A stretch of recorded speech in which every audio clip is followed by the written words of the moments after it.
que a gente possa lembrar que o Evangelho é uma proposta de iluminação.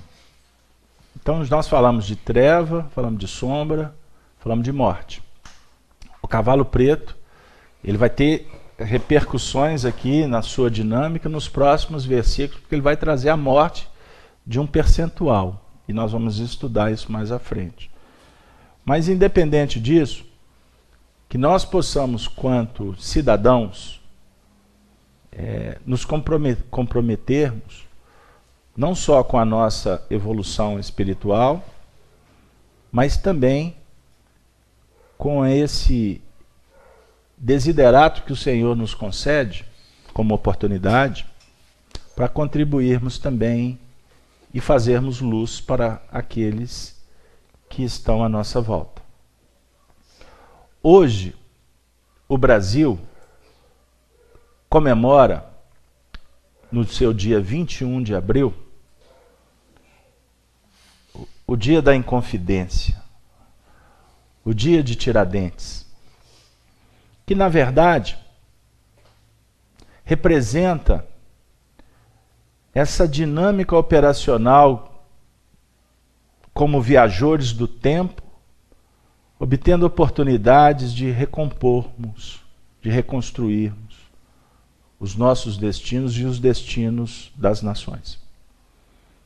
Lembrando que Tiradentes foi um espírito que lá no período de Roma, citado aqui, teve a sua também oportunidade.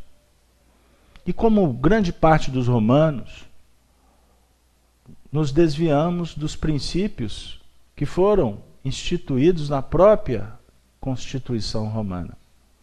Quando usurpamos, quando usamos da força desmedida, pautada no interesse pessoal.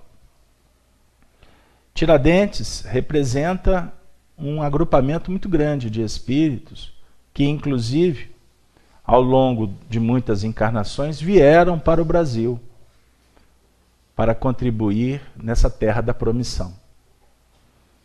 Tiradentes foi o segundo grande mártir desse país. O primeiro mártir foi Filipe dos Santos, que levantou o dedo para defender os índios. Como Manuel da Nóbrega veio aqui cuidar dos índios. Extraordinária essa história. Tiradentes veio bradar pela liberdade, pela igualdade, pela fraternidade. Mas ele não estava sozinho.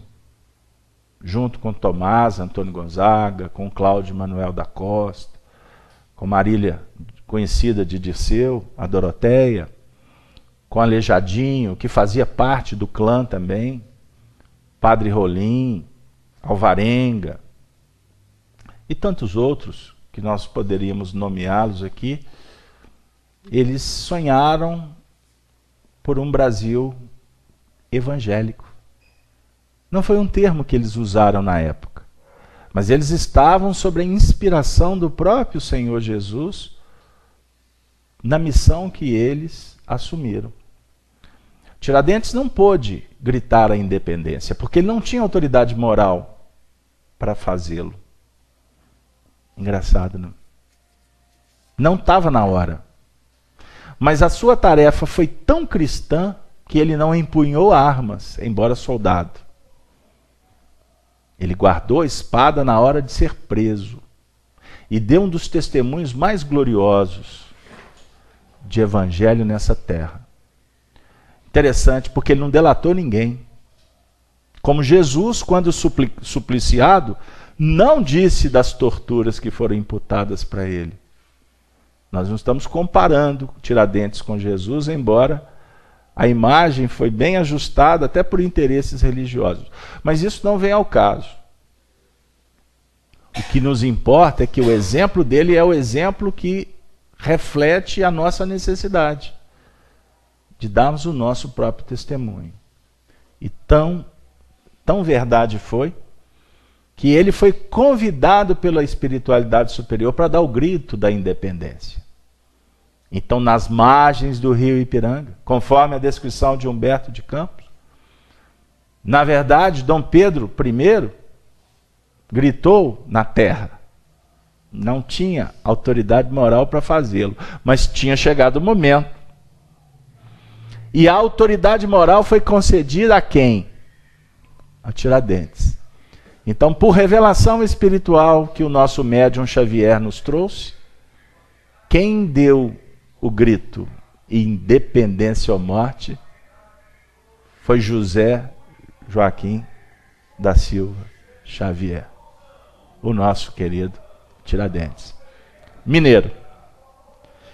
E destas terras montanhosas brada o eco da independência moral e espiritual dessa terra abençoada que tem na cruz a sua referência, a cruz do Cristo.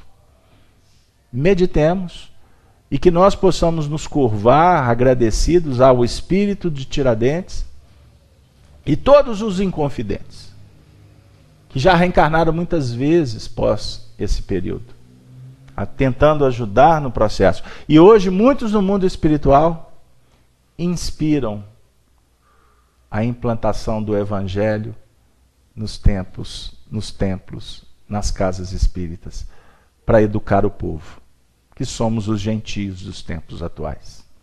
Que Deus nos abençoe.